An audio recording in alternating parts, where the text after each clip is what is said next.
कर्मफल की अनोखी कहानी। पूर्व जन्म का बदला।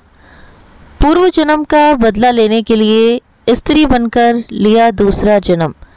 कहानी उस स्त्री की है जो पूर्व जन्म में एक गाय थी। इस गाय का मालिक कसाई था। एक दिन ये गाय अपना बंधन तोड़कर भाग चली। कसाई गाय का पीछा करता दौड़ रहा था। रास्ते में एक व्यक्ति ने उसे पकड़ लिया और गाय को कसाई के हवाले कर दिया। समय बीता और गाय ने दूसरा जन्म लिया। गाय को पकड़ने वाले ने भी लिया दूसरा जन्म। गाय एक स्त्री बनी और कसाई उसका पति। गाय को पकड़ने वाले का भी पुनर्जन्म हुआ और वो कसाई बना। इस कसाई का नाम था सदन।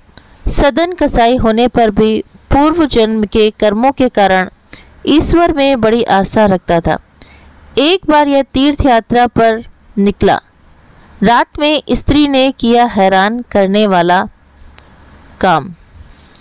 तो जो वो कसाई था, रास्ते में इसने एक घर में आश्रय मांगा। उस घर में सिर्फ पति पत्नी रहते थे। सदन ने देखकर वो स्त्री मोहित हो गई। सदन को देखकर रात में जब उसका पति सो गया तब वो सदन के पास आई और प्रेम की उससे प्रार्थना करने लगी, लेकिन सदन ने उसकी बात नहीं मानी। स्त्री को लगा कि सदन उसके पति के भय से उसके प्रेम को स्वीकार नहीं कर रहा है। स्त्री घर के अंदर गई और तेज हथियार से अपने पति की हत्या कर दी। इस तरह खुला पुनर्जन्म का राज। इसके बाद वो स्त्री वापस सदन के पास आई और बोली, तुम्हें मेरे पति से डरने की ज़रूरत नहीं है, मैंने उसका वध कर दिया है। इसके बाद भी सदन ने उस स्त्री के प्रेम को अस्वीकार कर दिया। अब तो स्त्री को क्रोध आ गया और उसने शोर मचाना शुरू कर दिया। स्त्री ने अपने पति की हत्या का आरोप सदन के ऊपर लगा दिया। राजा ने दंड स्वरूप सदन के दोनों हाथ कटवा दिए। सदन अपने कटे हुए हाथों के साथ जगन्नाथपुरी पहुंचा।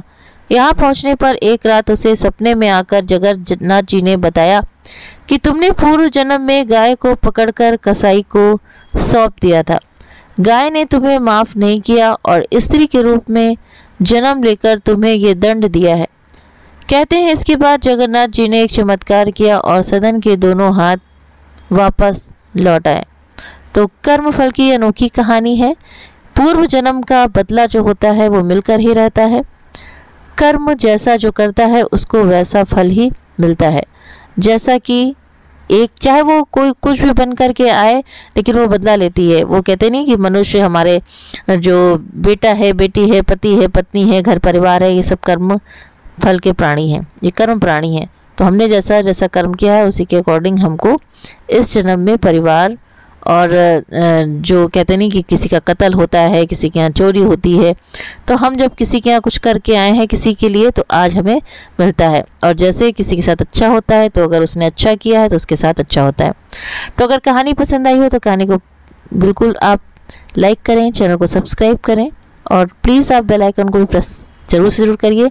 इस कहानी के बारे में आप सभी की क्या राय है तो प्लीज़ मुझे कमेंट करके भी ज़रूर से ज़रूर बताएं। मुझे आप सभी के कमेंट्स का इंतज़ार रहेगा। आप सभी के सहयोग के लिए, आप जो वीडियो देखते हैं इसके लिए आप सभी का बहुत बहुत धन्यवाद।